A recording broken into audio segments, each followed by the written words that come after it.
4. सारांश लेखन.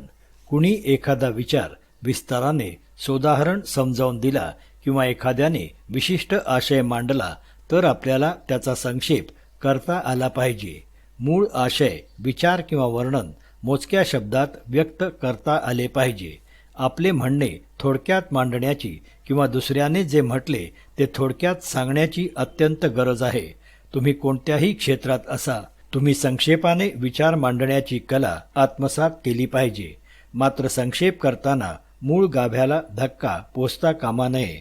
आजच्या गतिमान जगात सारांश लेखन कला आत्मसात करणे अत्यंत गरजेचे आहे.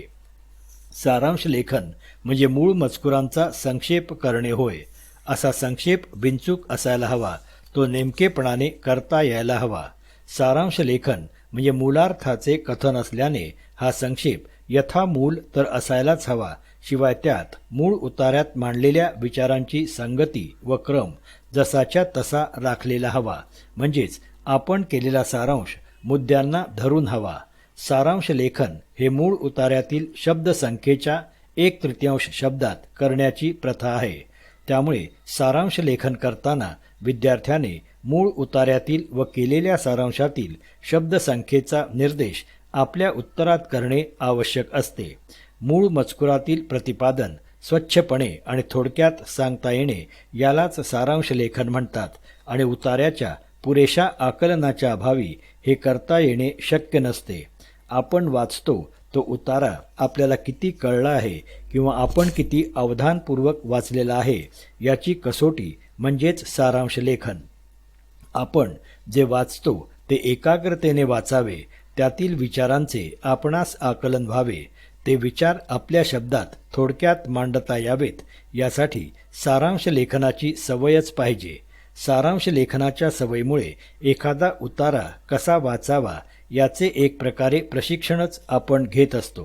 सारांश लेखनात आकलन प्रक्रिया तर आहेच, पण कळलेला विचार आपल्या स्वतःच्या शब्दात आणि थोडक्यात सांगायचा असल्याने त्यात पुनर्निर्मितीची प्रक्रियाही समाविष्ट आहे.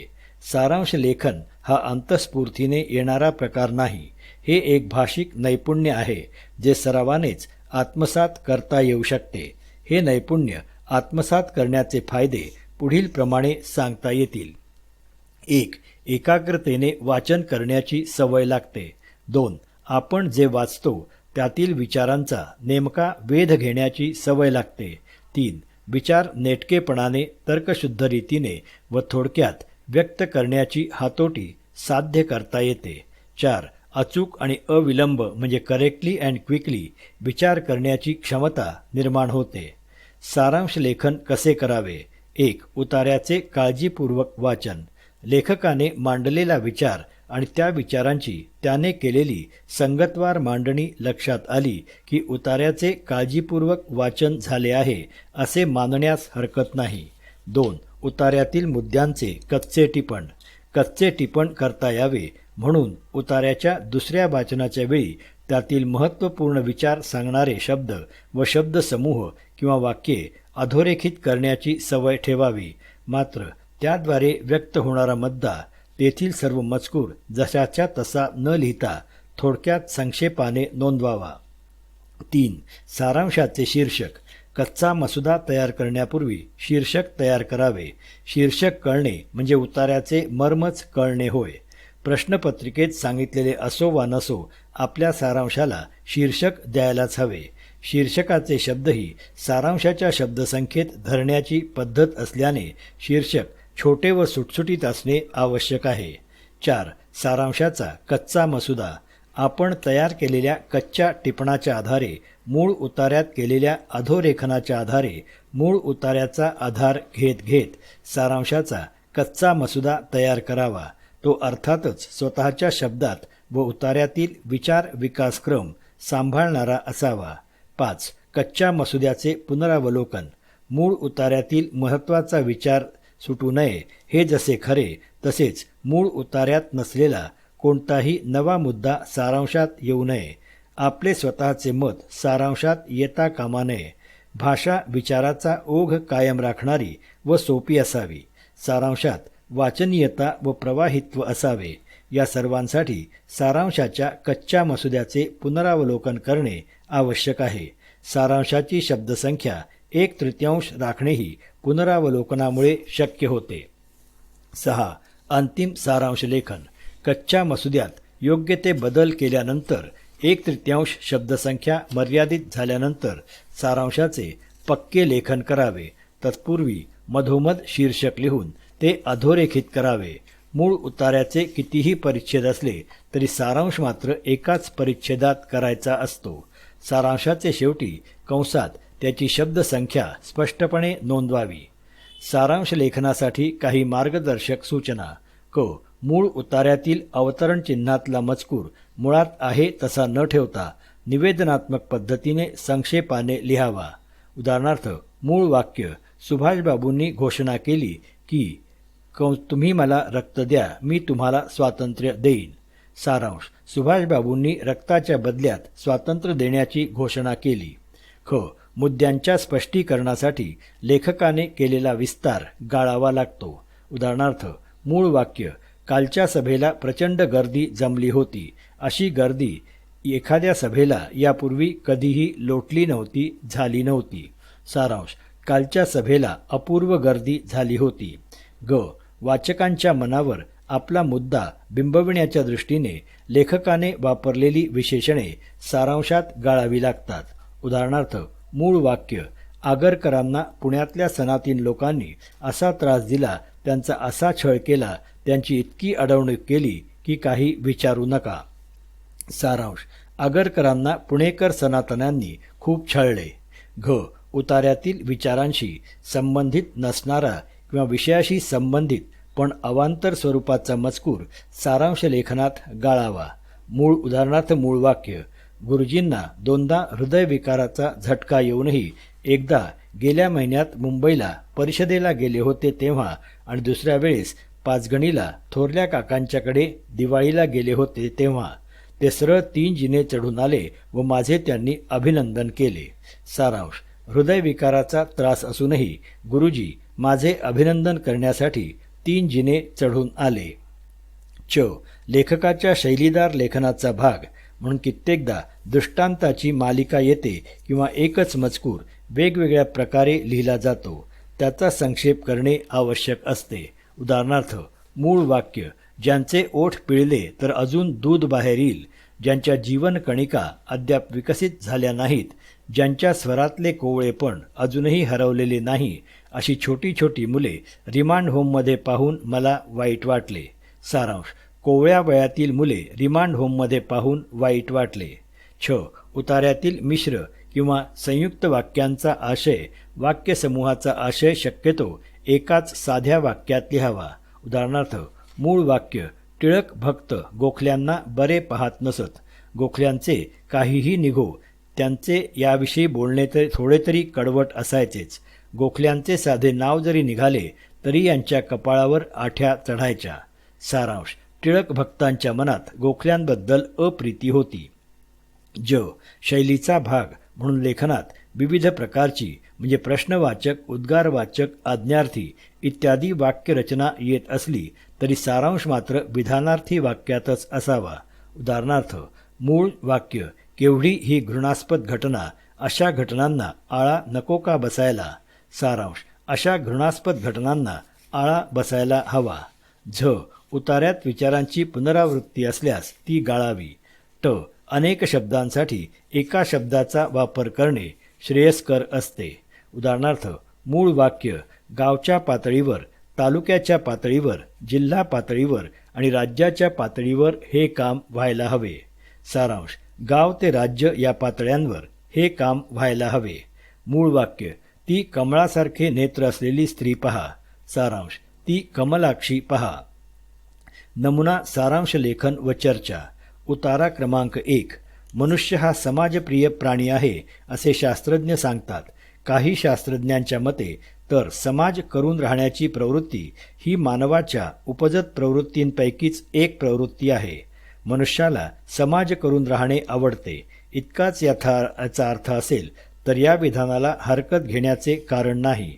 पण समाज एकत्र टिकवून धरण्यास जे गुण अंगी लागतात ते मानवाच्या अंगी सहजच असतात, उपजतच ते त्याला प्राप्त झालेले असतात, असा जर शास्त्रज्ञांचा अभिप्राय असेल तर मग मात्र त्यांच्या विधानावर अनेक शंका-कुशंका, अनेक आक्षेप मनात निर्माण होऊन त्याची सत्यता मनाला पटेनाशी होते.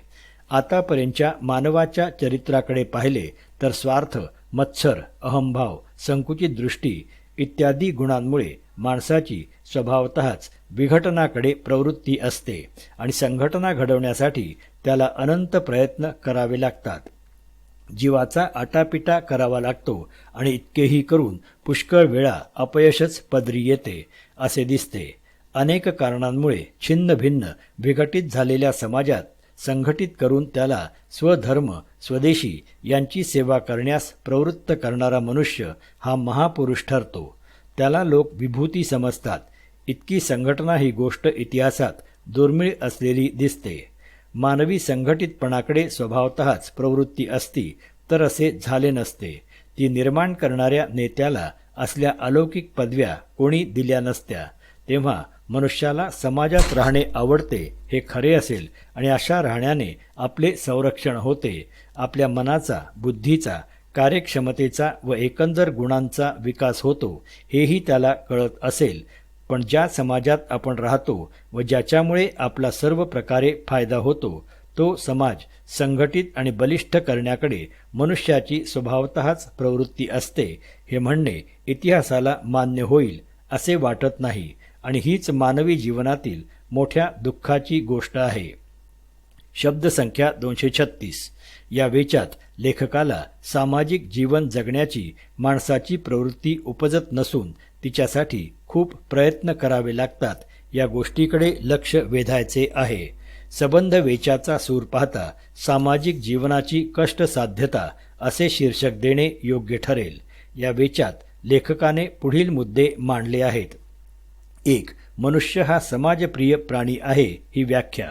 2. त्या व्याख्येचा चुकीचा अर्थ सामाजिकतेचे गुण उपजत असतात.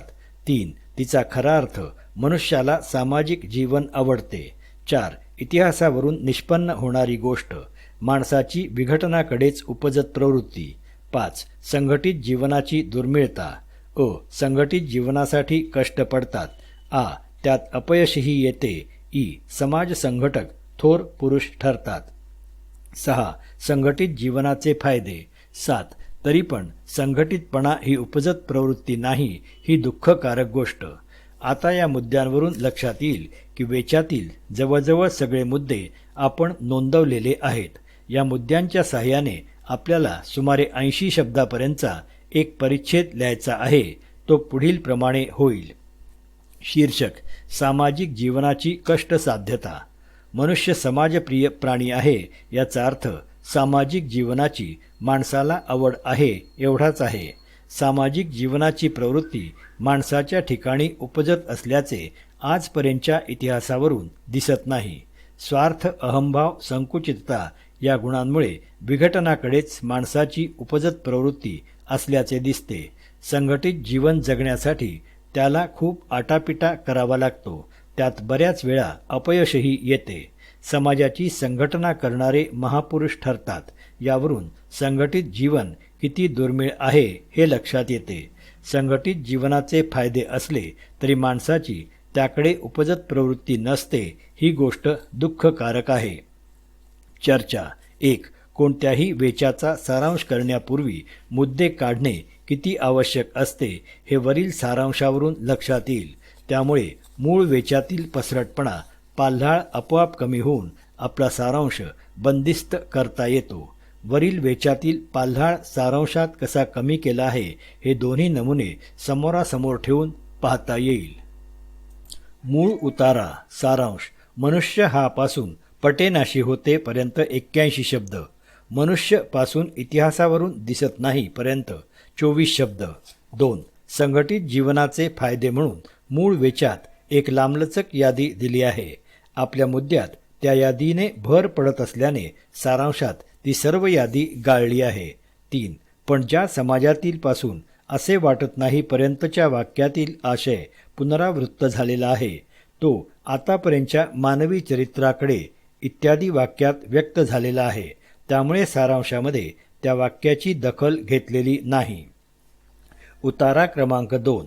महाराष्ट्रातली जी नियतकालिके म्हणजे दैनिके, द्विसाप्ताहिके, पाक्षिके, मासिके, त्रैमासिके वगैरे युद्धापूर्वीच्या काळात भरभराटीत होती, ती युद्धकाळात तशीच राहिली नाहीत आणि युद्धोत्तर काळात तर पुष्कळच उलथापालथी होत आहेत. पहिलाच वाचक वर्ग पुढे राहिलेला नाही. नव्या वाचक वर्गाच्या आकांक्षा निराळ्या, अभिरुची निराळी, त्याच्या ज्ञानाचे स्वरूपही निराळेच. या सर्वांचा विचार करून जी वृत्तपत्रे आपले धोरण आखतील त्यांनाच यश मिळण्याचा संभव.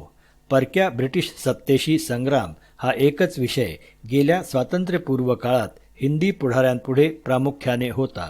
त्या पुढाऱ्यांनी सरकारी अन्यायाचे निर्दालन व जनतेची जागृती करण्यासाठी जसे व्याख्यानांचे दौरे काढले तसेच वृत्तपत्रात लेखही लिहिले. बहुतेक देशभक्त संपादक होते आणि बहुतेक संपादक देशभक्त होते. संपादकीय व्यवसायात हा तेव्हा धंदा नव्हता, धर्म होता, ध्येयाची साधना होती, सतीचे वाण होते. 1000 रुपयांचे जामीन भरून वारंवार खडतर तुरुंगवास भोगून पण जनतेची दुःखे वेशीवर टांगण्याचे धारिष्ट करणारे कैक संपादक हिंदुस्थानात निपजले, महाराष्ट्रातही निपजले. श्रीमान अरविंद घोष यांचे वंदे मातरम, मोतीलाल घोष यांची अमृत बाजार पत्रिका, कैलासवासी लाला लजपतराय यांचे पीपल, पालबाबूंचे न्यू इंडिया किंवा लोकमान्य टिळकांचा केसरी व प्रोफेसर शिवरामपंत परांजपे यांचा काळ ही नुसती नावे आठवली म्हणजे वृत्तपत्रांचा व्यवसाय हा धंदा आहे की धर्म आहे हे कोडे सहज उलगडण्यासारखे आहे. यंग इंडियाने इतर गांधीजींच्या स्वातंत्र्य संग्रामाचे वारे स्वदेशात व परदेशात किती खेळवले हे इतिहास प्रसिद्धच आहे. ज्याला गडगंज संपत्ती कमवायची आहे, 7 मजली इमले बांधायचे आहेत आणि नव्या नव्या मोटारीतून हिंडायचे आहे, त्यांच्यासाठी वृत्तपत्रांचा मार्ग नव्हता. जसा शिक्षकांचा तसा संपादकांचाही व्यवसाय निर्धनतेचाच होता आणि त्यात भर होती ती सरकार छळाची. शब्दसंख्या 227. चर्चा. वरील परिच्छेद लक्षपूर्वक वाचल्यावर आपल्या लक्षात येते की त्यात युद्धपूर्व काळातील वृत्तपत्र व्यवसायाबद्दल लेखकाला काही गोष्टी आग्रहाने सांगायच्या आहेत. त्या संपादकीय व्यवसाय हा धंदा नसून धर्म आहे, कठोर व्रत आहे हे सांगण्यावर लेखकाचा भर आहे. या परिच्छेदातील संपादकीय व्यवसाय हा तेव्हा धंदा नव्हता, धर्म होता आणि ही नुसती नावे आठवली की वृत्तपत्र व्यवसाय हा धंदा आहे की धर्म आहे हे कोडे सहज उलगडण्यासारखे आहे. या 2 वाक्यखंडांकडे आपले विशेष लक्ष जाते. या 2 वाक्यखंडांमुळे आणि या परिच्छेदातील एकूण आशय लक्षात घेता आपल्या सारांश लेखनास वृत्तपत्र व्यवसाय एक खडतर धर्म असे शीर्षक देता येईल. या उतार्यात लेखकाने पुढील मुद्दे मांडलेले आहेत. 1. महाराष्ट्रात युद्धपूर्व काळातील नियतकालिके आणि युद्धोत्तर काळातील नियतकालिके यांच्या स्थितीत फरक झालेला आहे. 2. वृत्तपत्रांच्या वाचक वर्गात झालेला बदल लक्षात घेऊन वृत्तपत्रांनी आपले धोरण आखावयास हवे. 3. गतकाळातील पुढाऱ्यांपुढे ब्रिटिश सत्तेशी झुंज घेणे, जनतेवरील अन्याय दूर करणे, जनजागृती करणे हीच प्रधान ध्येये होती. 4. पुढारी वृत्तपत्रात लेखन करीत ते याच ध्येयांच्या पूर्तीसाठी. संपादक म्हणजे देशभक्त हे समीकरण होते. 5. हाल अपेष्टा भोगूनही संपादक जनतेची दुःखे वेशीवर टांगत. 6. संपादकाचा व्यवसाय हा निर्धनतेचा व्यवसाय होता. आता या मुद्द्यांच्या सहाय्याने आपल्याला या उतार्याला 1/3 इतका म्हणजे 76 शब्दांच्या इतका सारांश करायचा आहे. तो पुढील प्रमाणे होईल. वृत्तपत्र व्यवसाय एक धर्म. युद्धपूर्व काळापेक्षा युद्धोत्तर काळात महाराष्ट्रातल्या नियतकालिकांचे स्वरूप बदलले आहे. आकांक्षा, अभिरुची व ज्ञान याच्या बाबतीत बदललेला वाचक वर्ग लक्षात घेऊन धोरण आखल्यास वृत्तपत्रे यशस्वी होतील. गतकाळात पुढाऱ्यांपुढे ब्रिटिश सत्तेशी अन्याय निवारणार्थ संग्राम करणे, जनजागृती करणे हीच ध्येये होती. याकरताच त्यांनी वृत्तपत्रात लेखन केले. गतकाळातला संपादक हा देशभक्त व देशभक्त हा संपादक होता. हाल अपेष्टा भोगूनही संपादक जनतेची दुःखे मांडत. वृत्तपत्र व्यवसाय हा धंदा नसून एक धर्म होता हे जुन्या वृत्तपत्रांवरून कळते. ऐशारामात राहण्यासाठी वृत्तपत्रांचा मार्ग नव्हता.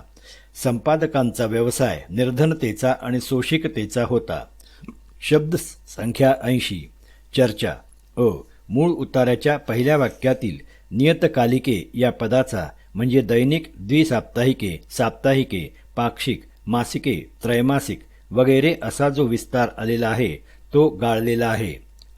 मूळ उतार्यात जनतेची दुःखे वेशीवर टांगण्याचे धारिष्ट्य दाखवणारे कैक संपादक या शब्दसमूहाच्या स्पष्टीकरणार्थ पुढे संपादकांची व वृत्तपत्रांची नावे उदाहरणादाखल आलेली आहेत. तोही भाग गाळलेला आहे. मूळ उतार्याशी सारलेखनाची तुलना करून पाहावी म्हणजे आणखी काही गोष्टी लक्षात येतील. पुन्हा थोडक्यात महत्त्वाच्या सूचना. 1. सारांश लेखनासाठी दिलेल्या उतार्याची शब्दसंख्या जर उतार्यापुढे दिलेली नसेल तर ती मोजून विद्यार्थ्याने नोंदवून ठेवावी. 2. सारांश लेखन मूळ उतार्यातील शब्दसंख्येच्या 1/3 शब्द संख्येतच करायचे असते, मग प्रश्नात तसा निर्देश असो वा नसो. 3. सारांशाला शीर्षक द्यायचे असते, ते थोडक्यात आणि यथार्थ हवे. शीर्षक द्या असे प्रश्नात सांगितलेले असो वा नसो, विद्यार्थ्यांनी आपल्या सारांशाला शीर्षक देण्याची सवय करून घ्यावी. 4. सारांशासाठी दिलेला उतारा एकापेक्षा अधिक परिच्छेदांचा असला तरी सारांश लेखन एकाच परिच्छेदात करावे. 5. मूळ उतार्यात नसलेला विचार, स्वतःचे मत सारांशात येता कामा नये. 6. सारांश लेखन स्वच्छ आणि शुद्ध असावे. याकरता आपण मराठी शुद्ध लेखनाचे नियम आत्मसात करावेत. 7. सारांश लेखन सामान्यतः निवेदनात्मक असते, त्यामुळे तृतीय पुरुषी लेखनाचाच शक्यतो वापर करावा. 8. सारांश लेखनात क्रियापदाचा जो काळ वापरला तोच शेवटपर्यंत राखावा. सारांशाची लेखनशैली विषम नसावी. 9. आपले सारांश लेखन क्लिष्ट व बोजड न होता ते सुबोध व वाचनीय असेल अशी दक्षता घ्यावी. खाली 2 उतारे दिले आहेत, त्यांचे सारांश लेखन करा. 1. मी सतत चिंतन करीत असतो, गाभा शोधित असतो, तेव्हा मला जाणवते युवा सागराला आपल्या भव्य शक्तीचे भान अद्याप झालेले नाही. या ढगांना आपल्या लपलेल्या विद्युल्लतेचा पत्ता नाही, अंदाज नाही. या कृष्ण मेघांना कळत नाही की करंगळीवर क्षितिज पेलणारा कृष्णसुद्धा याच वयाचा होता, याहूनही लहान होता. ज्याचे ध्यान आपल्या ध्येयाशी एकटक निगडीत झाले आहे तो युवा. दररोज मी स्वतःला शोधित असतो. कधीकधी मी एकाकी असतो. जखमा दिसत नाही पण घायाळ असतो. अशा एकाकीपणात मला अंकुर फुटतात. मी स्वतःविरुद्ध माझ्याशीच तक्रार करीत असतो. युवा तो असतो जो इतरांविरुद्ध नव्हे तर स्वतःविरुद्ध स्वतःजवळच तक्रारी मांडित असतो. मी ते दुःख पाहिले. माझ्याजवळ इतकी ताकद होती, मग मी पुढे का सरसावलो नाही? माझ्यात करुणेची, प्रेमाची शक्ती होती, तर काल मी पळून का गेलो? का त्या प्रसंगाला सामोरा गेलो नाही? ही अस्पृश्यता, विषमता, अज्ञान, दारिद्र्य, लाचारी मी सहन करू शकत नाही. मग जीवनाच्या रणांगणाकडे जाताना माझी पावले का अशी रेंगाळतात? कृतीच्या क्षणी मी का माघारी वळतो? जो लाचारीने शर्मिंदा होतो तो युवा आपल्या या लाचारीवर तो एकांतात अश्रू ढाळतो. ते क्षण त्याला बळ देत असतात.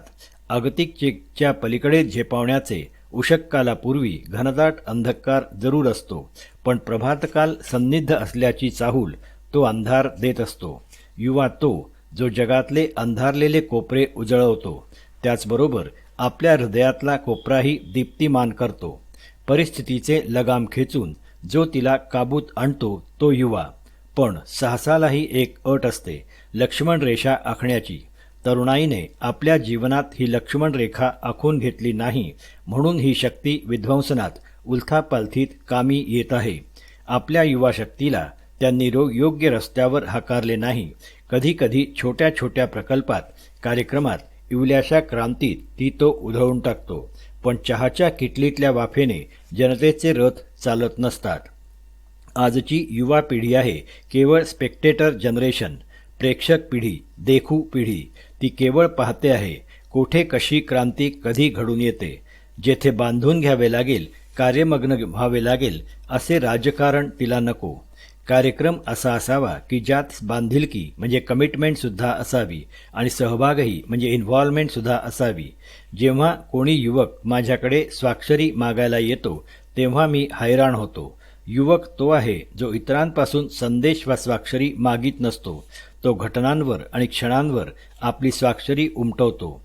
आता काय आहे आणि काय नाही याचे चऱ्हाट आणि रडगाणे बंद झाले पाहिजे.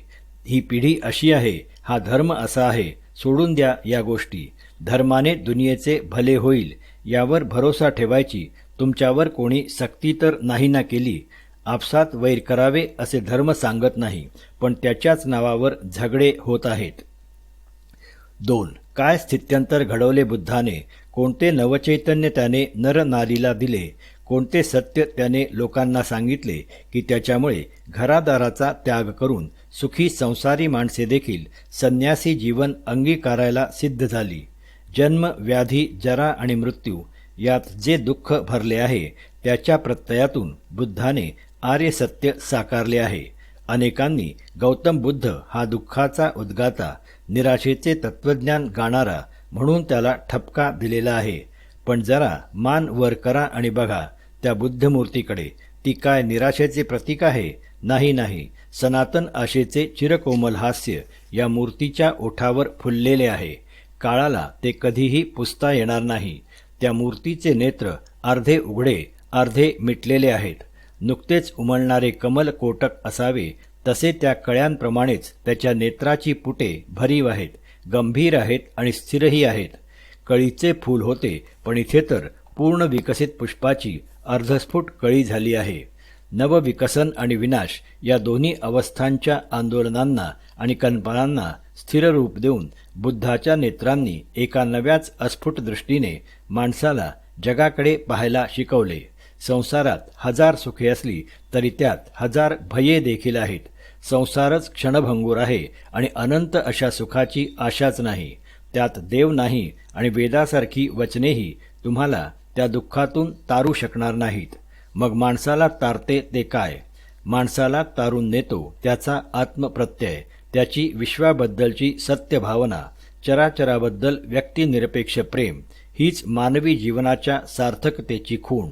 ही मैत्रीची भावना आली की माणूस सर्व दुःखापासून मुक्त होतो. माणसाने स्वतःच्या मनावर स्वतःच नियमन करण्याचा हा महान प्रयोग गौतमाने जगाला शिकवला. त्याचा परिणाम अनेकांवर अनेक तऱ्हांनी झाला. त्याने कुणी सुखी झाले, कुणी दुःखी पण झाले. पाठ समाप्त.